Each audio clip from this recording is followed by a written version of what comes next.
आज की जो मेरी ये वीडियो है ये मेरी ऑटिज़म सीरीज़ की एपिसोड 3 है।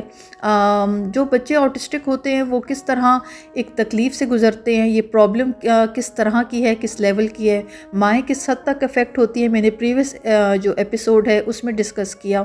आज की जो वीडियो का टॉपिक है ये बहुत ज़्यादा इम्पॉर्टेंट है। जो फैमिलीज़ जिन फैमिलीज़ में ऑटिस्टिक बच्चे होते हैं वो किस तरह सफ़र करती हैं, जिन फैमिलीज़ में ऑटिस्टिक बच्चे होते हैं वो फैमिलीज़ किस तरह अफेक्ट होती हैं, आज की वीडियो में इस टॉपिक पे बात होगी।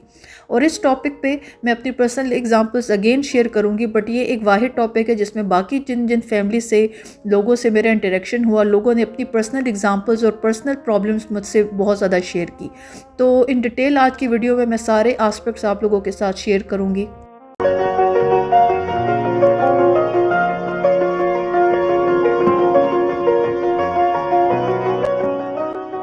बिस्मिल्लाहिर्रहमानिर्रहीम। तुर्की से अस्सलाम वालेकुम। मेरा नाम है Maliha Arif. Welcome to my YouTube channel.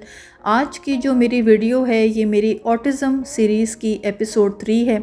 आज की वीडियो प्रॉपर मैं बात स्टार्ट करने से पहले ये सीन मिस हो जाएगा। इस टाइम स्क्रीन पर आप लोग देख रहे हैं वाइट शर्ट में मेरा दूसरा बेटा अमाद है जो ऑटिज़म स्पेक्ट्रम पर है और 3 बच्चे उसको फॉलो कर रहे हैं। ये सिचुएशन मैं मल्टीपल टाइम्स फेस करती रही हूँ, जहाँ पर फ़र्स्ट ऑफ़ ऑल तो बच्चे कोशिश करते हैं अम्माद के साथ खेलने की, इंटरेक्ट करने की, और जब lack of communication, Ammad communicate नहीं करता, उनको बात मतलब समझ नहीं आती कि अम्माद के साथ कैसे खेलना है, प्ले करना है, तो एक काइंड ऑफ एक अनकम्फर्टेबल सिचुएशन ये होती है कि कुछ टाइम्स, मल्टीपल टाइम्स ऐसे होता है कि बच्चे काइंड ऑफ अम्माद का मजाक उड़ा रहे होते हैं। इस टाइम में बड़ी तकलीफ़ से ये एक आप लोग से ये सामने स्क्रीन पर आप लोग देख सकते हैं। वैसे तो मैं हमेशा इंटरफेयर करके रोकती हूँ, बट इस टाइम आप लोगों को दिखाने के लिए ये जो सिचुएशन है, मैं मोस्टली पार्क में जब बच्चों को लेकर आती हूँ ये फेस करती हूँ कि बच्चे अम्माद को एक टाइम तक किस तरह डिस्टर्ब कर रहे होते हैं। तो आप लोगों को बात बताने का, दिखाने का मकसद ये है कि ये एक सिचुएशन है जो फेस करनी पड़ती है। अब इस सिचुएशन का आज के टॉपिक के साथ क्या ताल्लुक़ है? जब हम लोग शुरू में इस्तांबुल आए तो मेरा जो बड़ा बेटा है और अमाद, दोनों में सिर्फ 10 मंथ्स का गैप है। एज डिफरेंस बहुत कम है दो बड़े बच्चों में। मेरा दूसरा बेटा अमाद ऑटिज़म स्पेक्ट्रम पर। शुरू में जब हम लोग, मैं बच्चों को बाहर पार्क लेकर आती थी तो दो बच्चे, दोनों उमर और अमाद एक दूसरे के साथ खेल के टाइम स्पेंड करते थे। लेटर ऑन जब बड़े बेटे को टर्किश लैंग्वेज आ गई और उसको कम्युनिकेट करना आ गया, तो ये है कि बड़ा बेटा ये प्रेफर करता था कि जब वो बाहर आए तो बाकी बच्चों के साथ खेले। घर में तो किसी तरह मैनेज हो जाता है, बिकॉज़ बहन भाई आपस में ही साथ होते हैं तो एक तरह से टाइम गुजर जाता है। जब आप बाहर निकलते हो किसी पब्लिक प्लेस पे आउटिंग के लिए या पार्क, जिस तरह इस टाइम मैं मौजूद हूँ, तो बड़े बेटे की प्रेफरेंस ये रही हमेशा कि वो बाकी बच्चों के साथ खेले। तो मेरे लिए माँ होते हुए बड़ा एक तकलीफ़ दे टाइम था। मैं हर मुमकिन कोशिश करती थी, काइंड ऑफ आर्गूमेंट भी होता था, बाय ऑर्डर भी बड़े बेटे को कहती थी कि आप अम्माद के साथ खेलो। उसकी रिक्वायरमेंट ये होती थी कि मामा मैंने अम्माद के साथ नहीं, मैंने बाकी बच्चों के साथ खेलना है, जो बड़ा एक अंडरस्टैंडेबल पॉइंट है कि ऑफ कोर्स वो उन बच्चों के साथ खेलता है जहाँ पर कम्युनिकेशन हो, बातचीत हो। माँ होते हुए मेरे लिए तकलीफ़ का ये टाइम इस तरह था कि मतलब मेरे बच्चे आपस में एक दूसरे के साथ नहीं खेल रहे, जस्ट बिकॉज के कम्युनिकेशन प्रॉब्लम है अम्माद की। तो एज़ फैमिली मुझे ये एक आस्पेक्ट बहुत ज़्यादा फेस करना पड़ा। जो मेरा बड़ा बेटा और अम्माद में, जिस तरह मैं कह रही हूँ, उनमें एज डिफरेंस बहुत कम है। एक टाइम था अम्माद का, जब ट्रीटमेंट चल रहा था तो डॉक्टर्स ने अम्माद का कहा कि स्क्रीन टाइम इसका ख़त्म होना चाहिए, एंड अगर स्क्रीन टाइम होता भी है तो डिफरेंट सेलेक्टेड एक कार्टून्स हो, एक इस पर एक प्रॉपर एक स्टडी है, रिसर्च हो चुकी है कि देर आर फ्यू कंटेंट, एक टाइप होती है कार्टून्स की, कलर्स की, जो बच्चों को हाइपर करते हैं, उनको एग्रेसिव करते हैं। तो उस तरह का कंटेंट, उस तरह के कार्टून्स दिखाए जाएं बच्चों को जो बच्चों को कंफर्टेबल और रिलैक्स रखें। अब मेरी तरफ मैं हर बच्चे के लिए अलग अलग टीवी तो नहीं लगा के दे सकती थी, मेरे लिए पॉसिबल नहीं। तो ऑफ कोर्स घर में अगर ड्राइंग डाइनिंग में घर पे एक टीवी है और मुझे वो चीज़ लगानी है जो अम्माद के लिए डॉक्टर ने रेकमेंड की है, तो बड़े बेटे की तरफ से एक बड़ा एक रेजिस्टेंस फेस करनी पड़ती थी कि मामा मैंने ये नहीं देखना, मैं कुछ और देखूं। देखना चाहता हूँ। तो उस सिचुएशन पे बड़े बेटे को एक्सप्लेन करना, उसकी एज छोटी थी, ऑफ कोर्स वो कुछ हद तक तो चीज़ों को अंडरस्टैंड कर सकता है, कुछ हद तक नहीं कर सकता, उसकी एज बहुत छोटी है। तो यहाँ पर मुझे एज फैमिली बहुत ज़्यादा प्रॉब्लम फेस करनी पड़ी। बेटे की जब डाइट चेंज हुई, डॉक्टर्स ने कहा कि बेटे को मीठा, जैम, जेलीज, केचप, ये चॉकलेट्स, ये चीज़ें बिल्कुल भी नहीं देनी। तो पहले तो मैं घर में छुपा के रखती थी, तो बड़े बेटे को मैंने छुपा के दे दी। बट कुछ सिचुएशंस पे घर में एक अपार्टमेंट है, 3 भाई हैं, तो एक से दूसरे को पता चल जाता है। एंड कुछ सिचुएशन पे अगर बेटा खाने पे एक पिज़्ज़ा के साथ केचप लेना चाह रहा है, और अगर मैं उसको कह रही हूँ कि मैं नहीं दे सकती बिकॉज मैं आपको दूंगी तो अम्माद भी मांगेगा, उस सिचुएशन पे मेरे लिए माँ होते हुए बड़ा तकलीफ़ दे टाइम रहा है आज के दिन तक कि मुझे अम्माद के साथ खड़ा होने के लिए, अम्माद के ट्रीटमेंट के लिए, अम्माद का ख्याल रखने के लिए मुझे बड़े बेटे के सामने खड़ा होना पड़ता है, जहाँ पे कुछ चीज़ें उसको मुझे नो कहना पड़ता है कि बेटा आप ये ना करो, ये नहीं हो सकता। तो कुछ जगहों पे वो अंडरस्टैंड कर लेता है, कोऑपरेट करता है, मोस्टली नहीं कर सकता, उससे नहीं हो सकता। मेरे लिए फिर माँ होते वो बड़ा एक डिफ़िकल्ट, एक टफ़ टाइम है। ये स्क्रीन पर आप लोग अम्माद को देख रहे हैं, मेरे साथ बैठा हुआ है, और ये 2 बड़े बच्चे हैं। ये अभी उमर आया था, ये बड़ा बेटा है जिसकी मैं बात कर रही हूँ, और ये अम्माद जो ऑटिज़म स्पेक्ट्रम पर है, ये मेरे साथ बैठा हुआ है। तो यहाँ पे मेरे साथ बैठा था, मैं इससे डिफरेंट बातें करने की कोशिश करती हूँ। जब हम बाहर पार्क में आ जाते हैं तो थोड़ा सा एक उसकी कम्युनिकेशन एक बिल्डअप के लिए एक डिफरेंट किस्म की कोशिश होती है कि वो अपने मुंह से वर्ड्स निकाले। ये एक आगे फ्यूचर वीडियोस में मैं बात करूँगी कि ये प्रोसेस किस तरह का है और मैं किस तरह चीज़ों को लेकर चल रही हूँ। मैं आप लोगों को सुनवाऊँगी भी कि अम्माद की अब वर्ड्स को बोलने की एक तरीक़ेकार, प्रोनाउंसिएशन क्या है। तो ये मेरे पास बैठा है और मैं इससे कुछ वर्ड्स बुलवाने की कोशिश कर रही हूँ।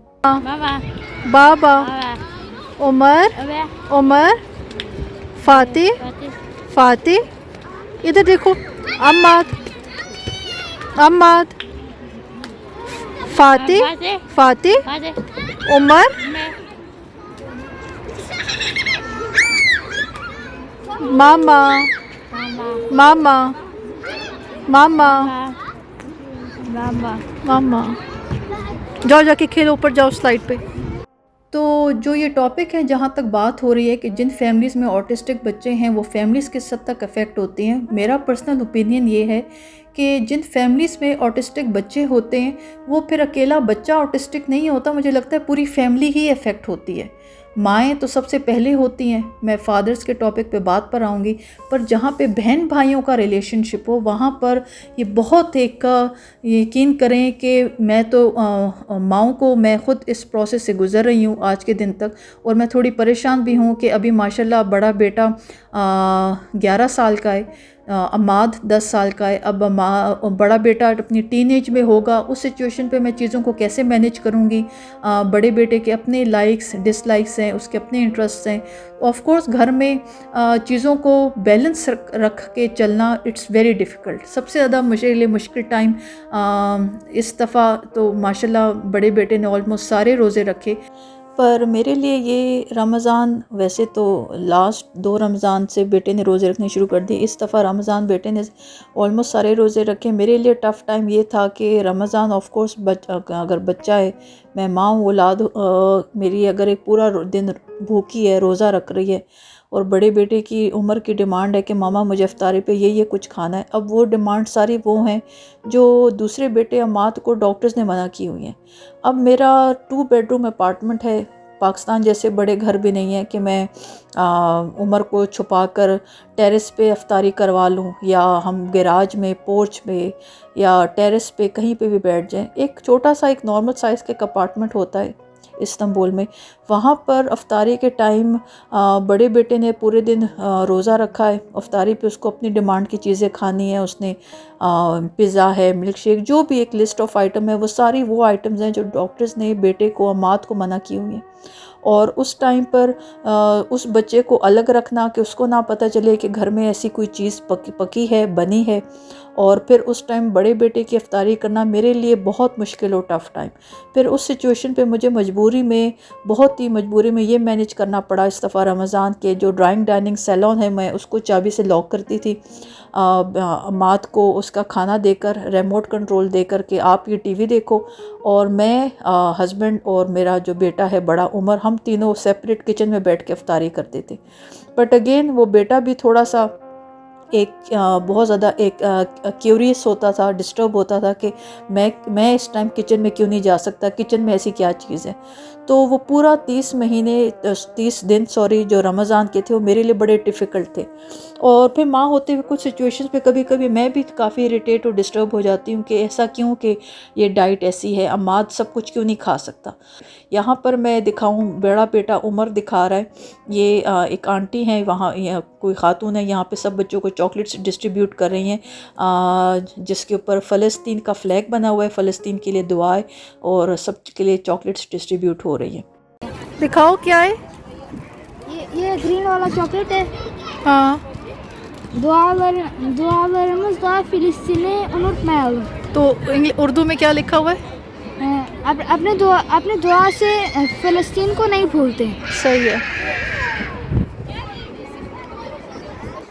टॉपिक पे वापस आ जाते हैं।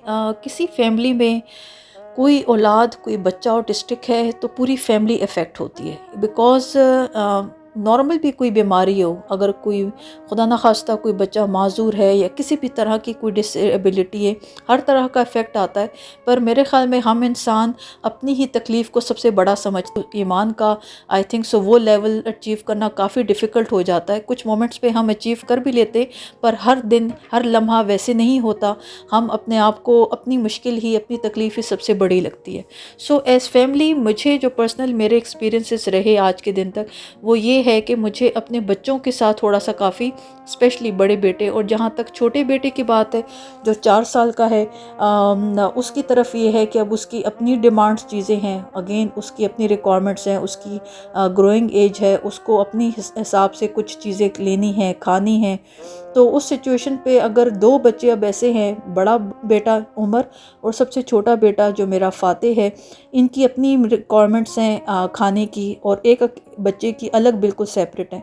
तो उस सिचुएशन पे एक बच्चे के लिए अलग सेपरेट कर लेना, और फाइनली फिर मैंने घर में सोचा कि घर में एक ही डाइट हो, ना ये चीज़ें आएंगी घर में और ना बच्चों को पता चलेगा, बच्चों का एक कंप्लीट एक लाइफस्टाइल चेंज करती हूँ। बट मैं इस प्रोसेस में कुछ हद तक कामयाब हुई, कुछ हद तक मुझे अभी तक प्रॉब्लम्स फेस करनी पड़ रही हैं। आगे जो मैं बात करूँगी इस ऑटिज़म स्पेक्ट्रम पे का जो टॉपिक डाइट रिगार्डिंग होगा, उस पर मैं डिटेल सारे इस सिचुएशन एक्सप्लेन करूँगी। एक और प्रॉब्लम एज फैमिली जो फेस करनी पड़ी वो ये थी कि नॉर्मल फैमिलीज़ अगर कहीं बाहर एज फैमिली निकलती हैं, चाहे वो मॉल्स हैं, पार्क्स हैं, या किसी भी किस्म की आउटिंग के लिए, तो बच्चे ठीक है कि थोड़ा सा भागते हैं, खेलते कूदते हैं, बट इस लिमिट की एक वो होती है, डिस्टर्बेंस समझ लें बच्चों की तरफ से। बट स्टिल पेरेंट्स मैनेज कर लेते हैं उस डिस्टर्बेंस को, कि बच्चों को कह दिया कि ज़ोर से ना भागें, आप इकट्ठे रहो, साथ रहो।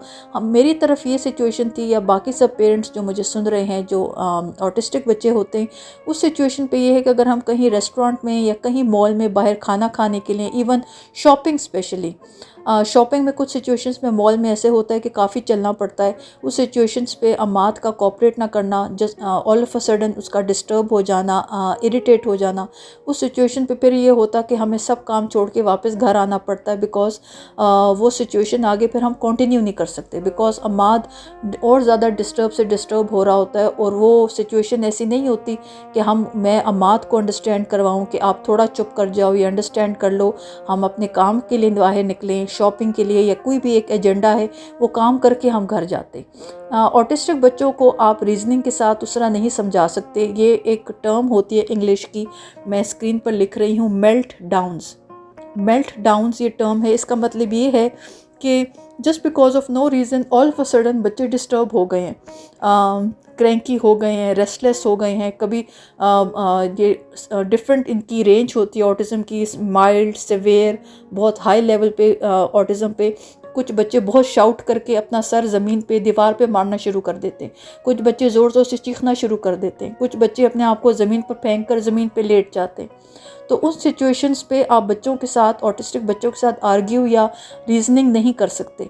तो एज फैमिली ये प्रॉब्लम ट्रबल काफ़ी फेस करना पड़ता है कि अगर हम कहीं बाहर किसी काम के लिए निकलें, कुछ दिन ऐसे भी होते हैं कि हम बाहर निकलें एंड पूरा दिन कंफर्टेबल और बड़ा रिलैक्स गुजराए, अम्माद ने फुल कोऑपरेट किया, and few days and few times are ऐसे कि नहीं पता चलता कि अम्माद क्यों डिस्टर्ब हुआ और फिर हमें वापस घर आना पड़ता है।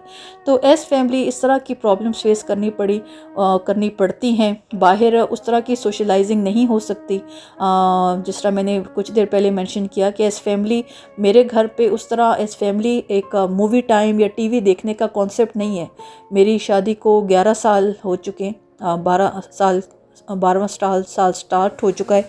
अम्माद माशाल्लाह 10 साल का है। मुझे अपनी मेमोरी में नहीं याद पड़ता कि हम लोग कभी इकट्ठे होके हमने पीसफुली सुकून से कोई एक मूवी कंप्लीट की हो, बिकॉज़ अम्माद के मेल्टडाउन्स, अम्माद की डिस्टर्बेंस, अम्माद का एक रेस्टलेस बिहेवियर रहता है साथ साथ। तो एज़ फैमिली ये आस्पेक्ट्स हैं, फैमिली सफ़र करती हैं, बिल्कुल फैमिलीज अफेक्ट होती हैं, और ये एक सिचुएशन रहती है। ये तो बच्चों के रिगार्डिंग हो गया इस फैमिली। एक आस्पेक्ट ये भी होता था कि जब हम लोग अम्माद की behaviours time to time change होते रहते हैं। कुछ अरसे पहले मैं इस्तांबुल में जब हम लोग नए नए आए थे, 1-2 साल बाद अम्माद की होता था, रिक्वायरमेंट होती थी, उसको हर चीज़ के, प्रोडक्ट के, आइटम के टैग्स पसंद थे, स्टिकर्स पसंद थे। तो वो इस हद तक होता था कि अगर हम किसी पब्लिक प्लेस या टूरिस्ट प्लेस पर हैं तो जो लोग बैठे होते थे, अम्माद उनकी पानी की बॉटल्स, जूस बॉटल्स, जहाँ उसको कोई चीज़ नज़र आती थी तो वो उसके स्टिकर्स, टैग्स उतार कर अपने हाथ में इकट्ठा कर लेता था, पकड़ लेता था। उस सिचुएशन पे ऑपोजिट पब्लिक एरिया में, पब्लिक प्लेस पे दूसरों को समझाना, उनको अंडरस्टैंड करवाना कि अम्माद की क्या प्रॉब्लम है और प्लीज़ आप माइंड मत करें, गुस्सा ना हो, डिस्टर्ब ना हो। इस्तांबुल में, टर्की में मुझे हार्डली बहुत रेयर सिचुएशन ऐसी थी कि मुझे लोगों की तरफ से बहुत एक सिवियर बैकलैश फेस करना पड़ा, हार्डली 1 और 2 टाइम्स, और वो भी टर्किश लोग नहीं थे, फॉरेनर्स थे। हम एक टूरिस्ट एरिया में मूव कर रहे थे, बट ओवरऑल ये सिचुएशन बिल्कुल रही। इन बच्चों के सेंसरी इश्यूज़ होते हैं, इन लोगों की रिक्वायरमेंट, इनकी चीज़ों को देखने का पर्सपेक्टिव बड़ा फ़र्क होता है, इनके इंटरेस्ट बड़े फ़र्क होते हैं। सो काफ़ी टाइम अम्माद का ये इंटरेस्ट रहा कि उसको हाथ में चीज़ें, टैग्स, स्टिकर्स इकट्ठे करने होते थे। जहाँ पे अगर हम रेस्टोरेंट पे कहीं बैठे हैं, एक टिश्यू पेपर बॉक्स पड़ा है और उसके साइड पे कुछ स्टिकर लगाए, तो अम्माद को वो उतारना होता था। तो रेस्टोरेंट में वेटर ने आके हमें रोकना कि प्लीज़ बच्चे को रोके, एक दफ़ा अम्माद को समझाना, दूसरी दफ़ा समझाना, और अगर अम्माद नहीं करता तो हमें उस रेस्टोरेंट से उठना पड़ता था इस छोटी सी रीज़न की वजह से। सो ये छोटे छोटे प्रॉब्लम्स हमेशा रहे। सो वो फैमिली बहुत मेजर हद तक इफ़ेक्ट होती है। माँ तो होती है, पर माँ मेरे ख़्याल में अकेले एज इंडिविजुअल होते हुए कुछ हद तक इस प्रेशर को बर्दाश्त कर लेती है। अगर हम पेरेंट्स की बात करें, माँ का जो मदर्स का टॉपिक मैं प्रीवियस वीडियो में डिस्कस कर चुकी हूँ। मैं अगर हस्बैंड की बात करूं, उनके रिगार्डिंग मुझे हमेशा सपोर्ट रही। मैं क्विकली सपोर्ट एक्सप्लेन कर देती हूँ, बिकॉज आज हम लोग फैमिलीज़ की प्रॉब्लम्स डिस्कस कर रहे हैं। मैं आज के दिन तक जिस तरह फंक्शनल ऑपरेट कर रही हूँ, मेरे जो social circle, friend circle Istanbul में मौजूद है, उनको पता है कि हमारी उर्दू स्पीकिंग कम्युनिटी की डिफरेंट गेट टुगेदर्स होती हैं, मीटअप होते हैं, लेडीज़ मीटअप होते हैं। तो मेरे हस्बैंड ने मुझे हमेशा इनक्रेज किया कि मैं जाऊँ, लोगों से मिलूँ। जो ऑटिस्टिक बच्चे होते हैं, उनके 90% पेरेंट्स से आपको एक ही कंप्लेंट सुनने को मिलेगी, और बिल्कुल ये जेन्युइन है, कि हम अपने बच्चों की वजह से अब सोशलाइज नहीं कर सकते। हम लोगों का जो सोशल सर्कल है बहुत कम हो चुका है, हम बच्चों की वजह से कहीं बाहर आते जाते नहीं हैं। ये बड़ी जेन्युइन रीज़न है। यहाँ पर अगर मुझे मेरे हस्बैंड की सपोर्ट ना होती तो आई थिंक सो मैं भी अपने घर में बिल्कुल एक थोड़ा सा एक बंद होके रह जाती। मेरे हस्बैंड ने मुझे बहुत इनकरेज किया कि तुम अपनी लाइफ को बिल्कुल एंड मत करो, लोगों से मिलो। तो जो लेडीज़ गेट टुगेदर्स होती थी वहाँ पे ये है कि हस्बैंड मेरे घर पे पीछे रुकते और अपने मेरे तीनों बच्चे उनके साथ होते। इस पे हस्बैंड की बहुत ही सपोर्ट है। लोग शुरू में बहुत हैरान होते थे कि आपके बच्चे किधर है, साथ नहीं आए। तो मैं कहती थी मेरे हस्बैंड के पास है। फिर आहिस्ता आहिस्ता जब बच्चे बड़े होने शुरू हुए तो वो इतने भी यूज़ टू हो गए कि वो अकेले 2-3 घंटे के लिए रह लेते थे। इस सिचुएशन पे अगर मैं दूसरे हस्बैंड्स की बात करूँ तो ये भी हो सकता था कि मेरे हस्बैंड मुझे कहते अगर नॉर्मल हस्बैंड्स की तरह कि ये कौन सा तरीका है कि हम बच्चों को अकेले छोड़ के जाएं। पर मेरे हस्बैंड ने बहुत बहुत कोऑपरेट किया इस हद तक कि फिर मुझे मी टाइम देने के लिए या मुझे इंटरटेन करने के लिए जब बच्चे सो जाते तो मैं और हस्बैंड लेट नाइट फिर अपनी जो बाहर की घर के सराउंडिंग में जो डिफरेंट एक्टिविटीज़ होती हैं टाइम स्पेंड करना वो हमारा रहता है। वो मैं अपनी वीडियोस में आप लोगों से शेयर करती रही हूँ।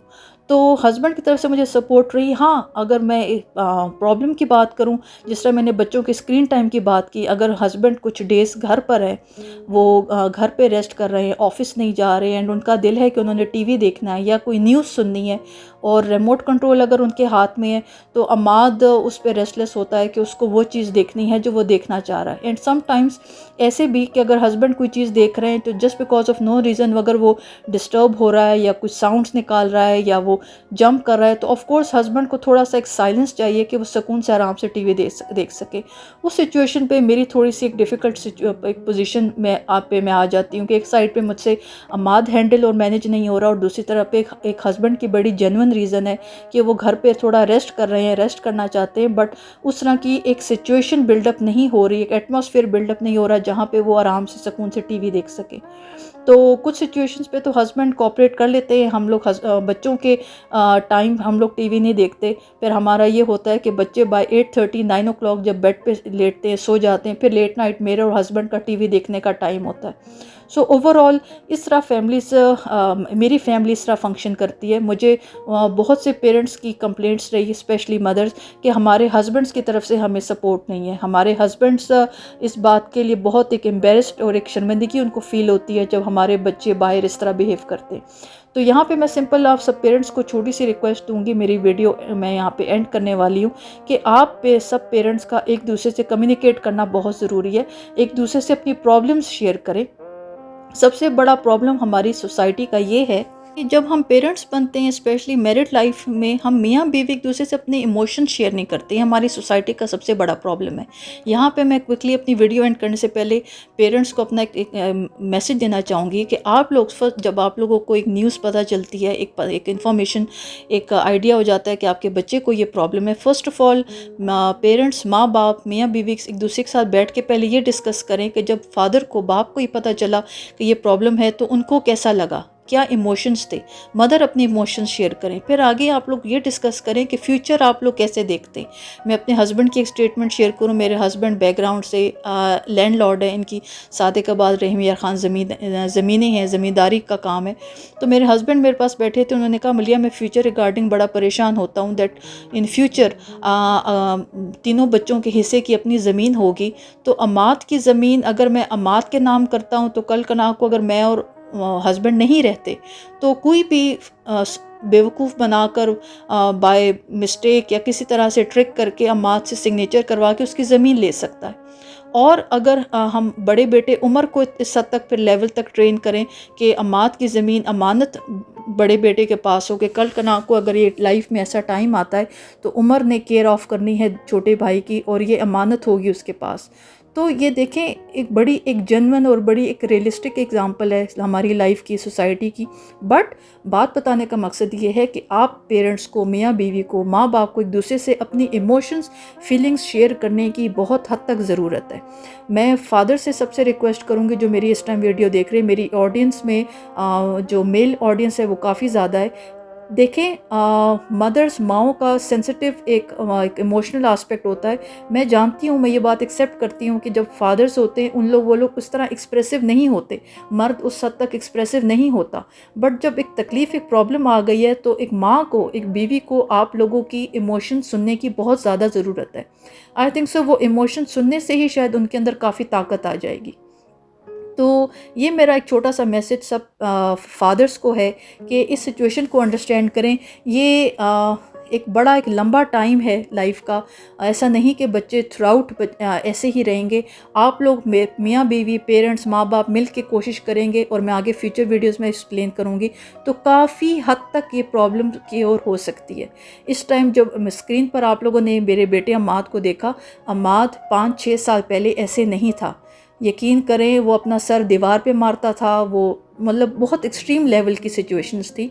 मैंने कुछ वीडियोस पुरानी ढूंढने की कोशिश की है, कुछ मिली हैं, कुछ नहीं मिली, वो मैं आगे फ्यूचर एपिसोड्स में आप लोग के साथ शेयर करूँगी। बट अम्माद का मैंने और हस्बैंड ने मिल के एक दूसरे के साथ कोऑपरेट करके इस लेवल तक अम्माद अब मौजूद है कि बाहर पब्लिक प्लेसेस में वो खेल सकता है। हम बाहर आउटिंग के लिए जाते हैं। हम लोगों ने बाय रोड ट्रैवल किया इस्तांबुल से अनकरा।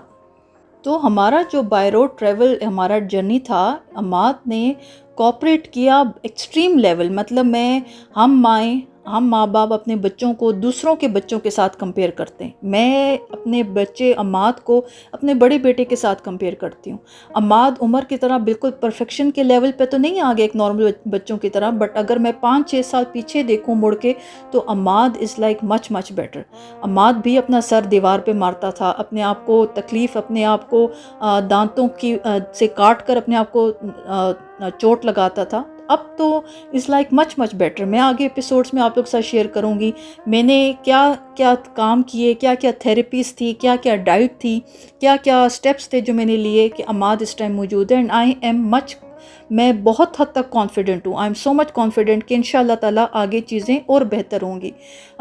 एक्सट्रीम लेवल तक हम बिल्कुल मुझे नहीं पता, अल्लाह ताला ऊपर मौजूद है, अल्लाह ताला के लिए कुछ मुश्किल नहीं। बट इंसान होते हुए, ज़मीन पे रहते हुए हम क्या क्या कोशिशें कर सकते हैं अपने बच्चों की ये तकलीफ़ ख़त्म करने के लिए, मैं आप सब लोगों से अपना पर्सनल एक्सपीरियंसेस सब कुछ शेयर करूँगी। और इंशाल्लाह ताला उससे आप सब लोगों को बहुत हेल्प मिलेगी। मेरी दुआएं हैं आप सब पेरेंट्स के लिए, आप उन सब बच्चों के लिए जो इस तकलीफ़ से गुज़र रहे हैं। तो मैं अपनी आज की वीडियो यहाँ पे इस पॉइंट पर एंड करती हूँ। आज की वीडियो थोड़ी लंबी हो गई है। मेरी आज की वीडियो आप लोगों को समझ आई हो, मोस्ट इम्पॉर्टेंटली आप लोगों ने उससे रिलेट किया हो, आप लोगों को पसंद आई हो, please don't forget to give the thumbs up, do subscribe my channel and share my content with your friends and family. अपना कीमती वक्त मेरे साथ गुजारने के लिए बहुत बहुत शुक्रिया। Thank you so much for watching. See you all in my next video. अल्लाह हाफिज़।